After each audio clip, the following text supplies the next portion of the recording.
Savivaldybės tarybos nariai šiandien išklausė Druskininkų savivaldybės paslaugų ūkio, bendrovės Druskininkų vandenys, sporto centro, miesto muziejaus, viešosios bibliotekos, kultūros bei turizmo ir verslo informacijos centrų, bendrovės Druskininkų šilumos tinklai, direktorių 2011 metų veiklos ataskaitas.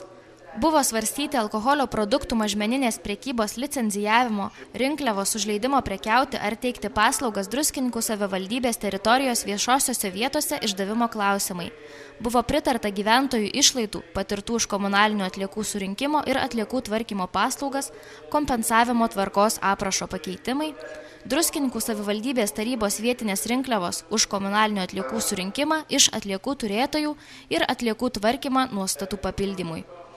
Tarybos posėdėje svarstyti Druskininkų savivaldybės švietimo įstaigų priešmokyklinio ugdymo grupių ir klasių komplektų 2012-2013 mokslo metų skaičiaus nustatymo, atgimimo vidurinės mokyklos vidaus struktūros pertvarkos, Druskininkų sanatorinės mokyklos reorganizavimo, išdalijant teisę vykdyti programas, sąlygų aprašo ir kiti klausimai.